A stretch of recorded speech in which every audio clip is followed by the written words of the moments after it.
Rede Notícia, primeira edição de volta, agora em Belo Horizonte, 12 horas e 43 minutos. E a gente vai começar uma conversa agora com o pré-candidato à presidência da República, Renan Santos, do Partido Missão, que está conosco aqui por meio de uma videochamada. Renan, a gente quer te agradecer pela sua presença, pela sua disponibilidade de estar aqui conosco. Renan, que já vem fazendo, os lançamentos da pré-candidatura dele em vários locais do Brasil e como a gente vem fazendo no esforço sempre da Rede Catedral de ouvir todos os espectros políticos, todas as visões da sociedade. A gente dá a palavra agora para o Renan para falar quais são as ideias do Missão e do Renan como pré-candidato à presidência da República. Renan, primeira pergunta que a gente quer te fazer é o seguinte: a gente vem vivendo a gente pode dizer que desde 2010, com mais intensidade, uma polarização no Brasil que ela só foi crescendo a ponto de chegar a 2018, e agora 2022 e agora 2026, praticamente fazendo com que o Brasil, ou se pelo menos se demonstrando como se o Brasil tivesse apenas dois lados, os lulistas e os bolsonaristas. É claro que vocês são um partido alinhado às ideias de direita, mas que não estão alinhados diretamente ao bolsonarismo. Como que é possível romper essa polaridade entre Lula e Bolsonaro, seja com qualquer nome Bolsonaro que venha, para tentar furar essa bolha e trazer uma terceira opção para o país? Boa tarde. Boa tarde. Primeiro, um grande prazer estar aqui com vocês conversando. Espero expor aqui nossas ideias da maneira mais clara possível. Esse é um grande desafio, não só no Brasil, como no mundo todo, tá? A ideia própria de que você vive num regime em que há duas forças e você só pode escolher elas, ela é assustadora, porque se nenhuma das forças for boa, você não tem nada. Você é obrigado a escolher nem o menos pior, é o menos terrível. E hoje, as duas alternativas, e não só hoje, tá? Mas já há algum tempinho, as duas alternativas, em que uma é o PT, que é o partido mais corrupto da história do Brasil, e outra é a família Bolsonaro, que ela própria também é corrupta, ela mente pra caramba, ela engana e fez um governo muito ruim através do Jair Bolsonaro. É uma escolha terrível. Nenhum desses dois apresenta propostas. Eu deixo o desafio até agora aos pré-candidatos Lula e Flávio Bolsonaro. Quais são suas propostas? O que vocês têm a dizer sobre os problemas do Brasil? O Lula, ele passou o mandato inteiro dele falando, picanha, uma picanha que ninguém sabe qual é. E o Flávio Bolsonaro solta meu pai. É basicamente, solta meu pai. O Flávio Bolsonaro fez ontem uma manifestação que supostamente era contra o Banco Master, em que o Banco Master não foi mencionado absolutamente nenhuma vez. E ele só ficou lá, não, meu pai fez isso, eu vou fazer aquilo. Ou seja, fez campanha, fez um comício. Isso é muito triste, né? Como derrotar isso? As pessoas dizem que você tem que ir para o centro. Eu vou falar coisas calmas porque os outros dois são dois polos. Eu não acredito nisso. Porque os dois lados não são dois extremos. O governo do Bolsonaro como o governo do Lula foram dois governos do centrão. Foram dois governos que fizeram nada de útil pra gente. Ninguém enfrentou o crime organizado como tem que enfrentar.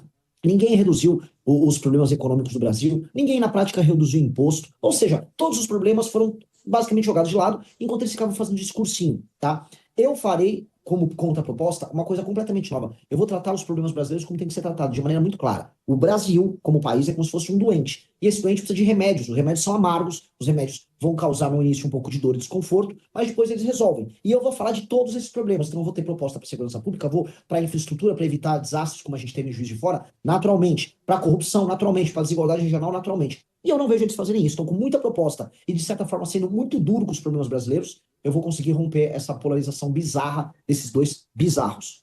No mês de março eu faturei cerca de $4.600, totalizando aí deu um pouquinho mais de R$23 mil apenas com a AdSense do meu canal, postando cortes do MBL. E se você tem interesse em criar seu próprio canal de cortes, ajudar no projeto e ainda poder ganhar com isso, é só clicar no primeiro link da descrição desse vídeo, ou então ler o QR Code que está aparecendo aqui no meio da tela que eu vou te explicar um pouco mais sobre isso. Ferreira, quem fala com o senhor, obrigado mais uma vez por falar conosco, o senhor que esteve aqui, em Belo Horizonte na sexta-feira, fazendo também o lançamento da candidatura e se reunindo também com lideranças. O senhor fala em segurança pública, em grande parte dos seus discursos, da sua fala, a segurança pública é um item fundamental na concepção do senhor. E o senhor disse também em uma entrevista que o senhor adotaria um estado de defesa no Brasil assim que assumisse, caso fosse eleito presidente, caso seja eleito presidente. Queria que explicasse melhor, Renan, o que se trata esse estado de defesa, por que ele seria necessário? Eu vou dar um exemplo bem ilustrativo de algo que aconteceu comigo agora em Juiz de Fora, para mostrar como é que o estado de defesa se encaixa na vida das pessoas. Pois bem, o estado de defesa está previsto na Constituição, é um estado que prevê que, quando o país está sob alvo de um ataque, um inimigo interno, de um grave problema, o Estado e as forças de segurança tenham forças e poderes especiais para investigar e prender quem está causando esse problema. Todo mundo sabe no Brasil que a gente tem no mínimo 3 facções criminosas que estão aterrorizando a vida das pessoas. Dezenas de pessoas morrem todos os dias por conta das brigas entre essas facções criminosas. Eles mantêm pessoas num regime de quase escravidão nas favelas e nos bairros mais pobres do Brasil. Todo mundo sabe que isso acontece. E o Estado não dispõe de meios de prender e, se for o caso, eliminar essas figuras que pertencem a essas facções criminosas. O Estado de Defesa dá esse instrumento. Então, por exemplo, se um bandido se esconde na casa de uma pessoa, o Estado não precisa de um mandado especial para ir na casa daquela pessoa pegar o bandido que se escondeu durante uma operação policial. O Estado, através das forças policiais, ele pode entrar na casa e pegar o bandido e levar o bandido preso. Tá? Então, isso é apenas uma das coisas que permite. A interlocução e a organização das forças de segurança estaduais e federais nas mesmas operações, mesma coisa. Isso vai nos permitir destruir as facções criminosas. Lá em Juiz de Fora, a gente foi fazer um trabalho social no bairro, né, dos Três Moinhos. Lá, subindo o bairro, já tinha uns rapazes tatuados, com aquele cabelo colorido, com um radinho avisando que tinha gente estranha subindo. Ou seja, todo mundo sabe, os próprios policiais estavam presentes e falaram, são faccionados. E no caso são faccionados do Terceiro Comando Puro, TCP, que disputa lá em Juiz de Fora quem comanda aquele bairro. Ou seja, num bairro que estava sendo atingido por um problema de infraestrutura e por um desastre, uma chuva, havia o controle político de uma facção. Pois bem, com o Estado de Defesa, aqueles jovens com os radinhos seriam presos, mesmo se fossem menores de idade, onde se eles estivessem escondidos, a polícia poderia entrar e pegar ele. Ou seja, a gente teria meios especiais para poder eliminar o crime organizado. Renan, basicamente, é claro que esse estado de defesa, ele ainda é mais brando que o estado de sítio, né, que também está disposto na Constituição Federal. Mas lembra, estou falando que não é igual, lembra um pouco as medidas tomadas pelo Bukele lá em El Salvador. Você também é favorável que o governo atue dessa forma, como foi em El Salvador, para tentar barrar essas organizações criminosas, mesmo com o custo de extinguir direitos fundamentais da população? Sim, mesmo com esse custo. Até porque as pessoas no Brasil, elas têm direitos fundamentais apenas no papel, são direitos nominais. A nossa Constituição dá um monte de direito pra gente, né? A gente estava lá de novo em Juiz de Fora, as pessoas moravam em favelas que foram construídas na encosta, mas na Constituição diz que elas têm direito à moradia. As pessoas ficam na fila do SUS, mas diz que elas têm direito à saúde universal. As pessoas saem da escola sem saber falar português e escrever direito, mas elas têm direito à educação. No papel a gente tem muitos direitos, mas na prática, se você sair na rua com um celular, você vai ser roubado, todo mundo tem medo. Então o nosso próprio direito de ir e vir, que é um direito básico, a expressão básica da nossa liberdade, ele não existe. Então, para garantir os direitos básicos, nós precisamos fazer o uso do monopólio da força do Estado. O que é o monopólio da força do Estado? O único que pode usar força bruta contra as pessoas tem que ser o Estado. Não pode ser o Comando Vermelho, nem o PCC. Então, para fazer isso, nós temos que declarar guerra a eles. E aí nós temos que retirar da parte dessas figuras do crime organizado direitos e prerrogativas que permitem a eles se defender usando o sistema de justiça que é feito para cidadãos brasileiros, tá? Enquanto negam ao Estado brasileiro. E como é que funciona isso? De maneira clara. Quando você faz parte de uma facção e você toma um bairro ou toma uma cidade inteira, como acontece no Ceará, você impõe sua lei ali. E quando você põe uma lei num determinado bairro, a lei brasileira não vale.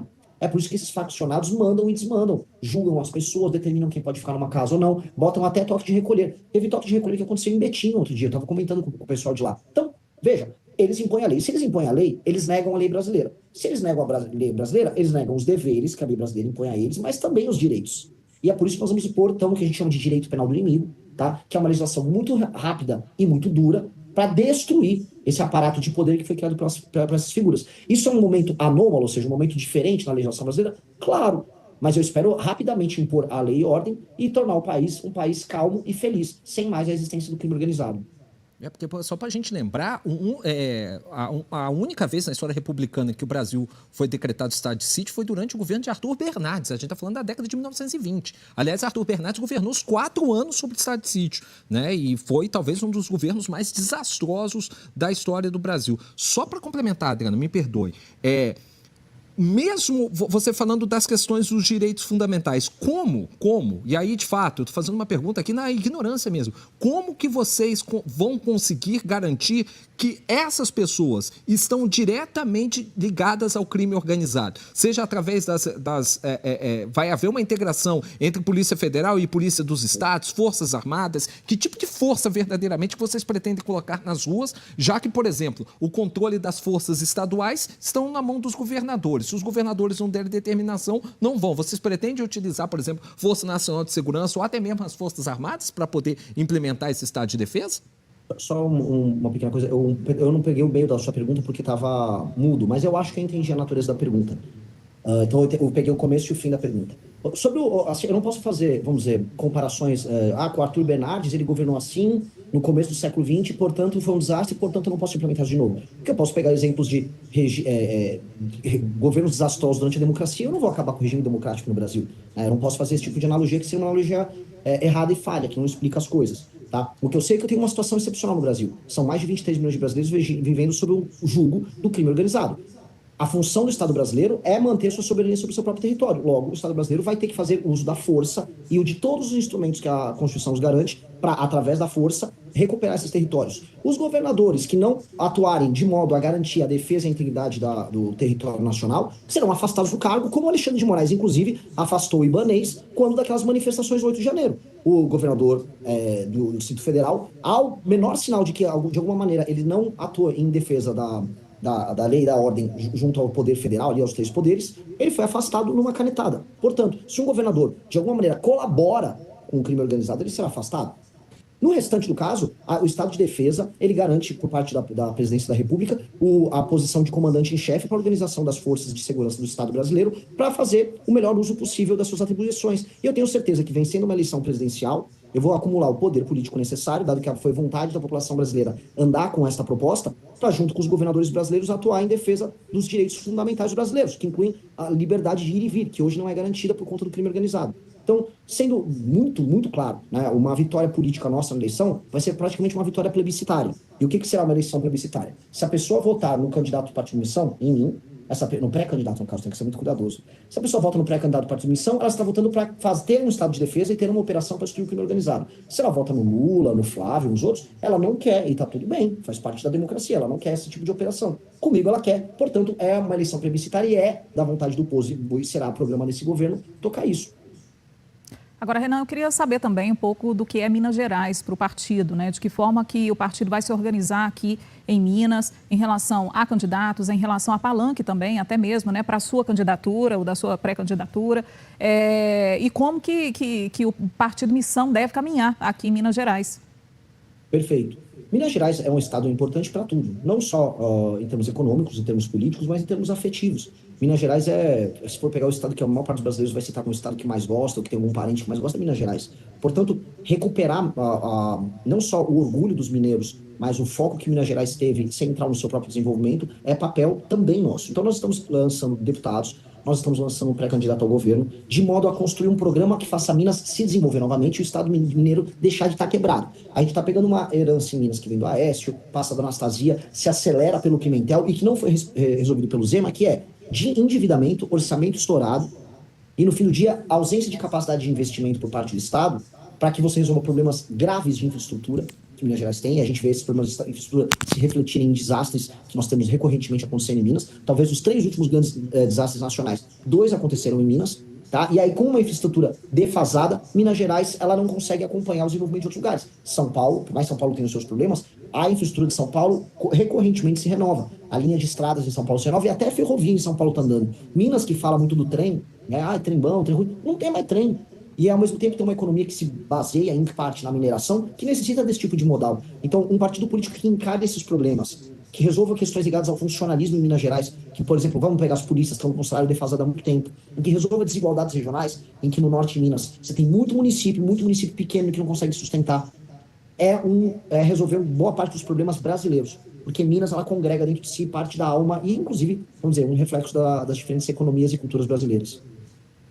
Renan Santos, pré-candidato à presidência da República pelo Partido Missão, mais uma vez obrigado pela sua presença, obrigado pelos seus esclarecimentos e que a gente te deseja sorte, sucesso nessa caminhada e as portas da Rede Catedral de Comunicação Católica estão abertas para a gente poder te ouvir e temos certeza que vamos te ouvir em outras oportunidades até outubro.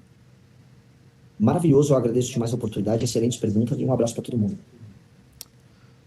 Fala, meus queridos, aqui quem fala é o Alan do canal Inevitável Cortes e no meu segundo mês postando cortes aqui no YouTube de figuras do Partido Missão e do MBL, eu faturei cerca de 25 mil reais ou um pouquinho mais de 4 mil dólares. E se você tem interesse em estar criando o seu próprio canal de cortes, eu preparei um treinamento 100% focado mostrando o passo a passo para você estar conseguindo fazer seus cortes de figuras do Partido Missão e do MBL. Para acessar o treinamento é só clicar no primeiro link da descrição ou ler o QR Code que está aparecendo aqui no meio da tela agora. E se você gostou desse vídeo, não se esqueça de deixar o like e se inscrever no canal. Te vejo no próximo vídeo.